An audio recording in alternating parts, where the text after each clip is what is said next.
نحمده ونصلي على رسوله الكريم أما بعد فأعوذ بالله من الشيطان الرجيم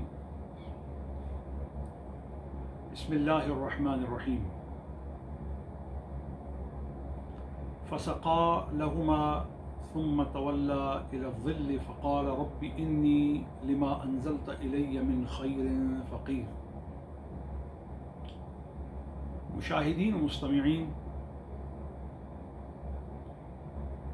اللہ تعالیٰ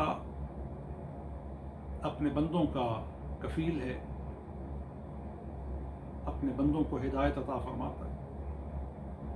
اور اپنے بندوں کا حاجت روا ہے اور اپنے بندوں کے لیے ان کے امور میں مدبر ہے اور ان کے لیے دقتوں میں آسانیاں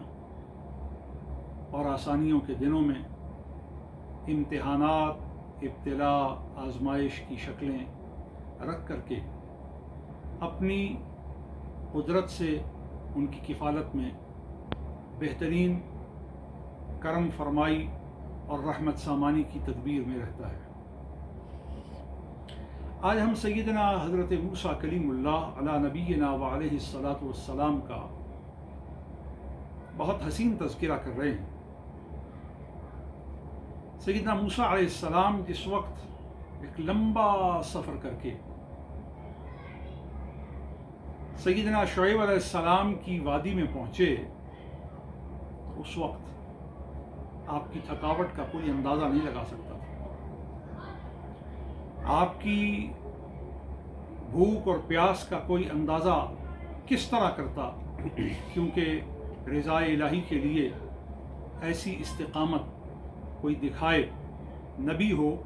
تو ممکن ہے، رسول ہو تو ممکن ہے، مگر عام بشر کی طبیعت اور مزاج اور صلاحیت تحمل میں یہ نہیں۔ بہرحال حضرت انس بن مالک سے مرفوعاً یہ نقل ہے کہ سیدنا موسیٰ نے ایسی شدت کے عالم میں اپنے رب سے عرض کی،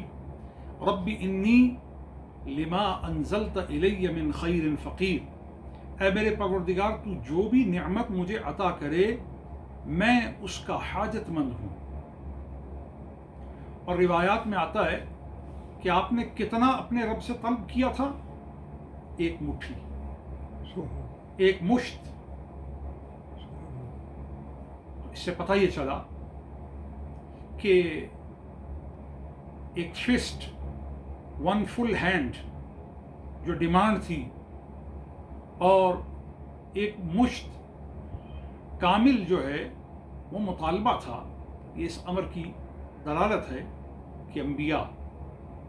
انسانوں کے لیے، اللہ کی طرف صراط مستقیم پہ سفر کرنے والوں کے لیے نصاب ہیں، نمونہ ہیں، نظیر عطم ہیں۔ اللہ تعالیٰ ہمیں نفس کی آلائشوں سے دور رہ کر کے اپنی توحید کی لذتوں سے ہمکنار ہونے کے لیے اسوہ محمدی کا پابند کریں۔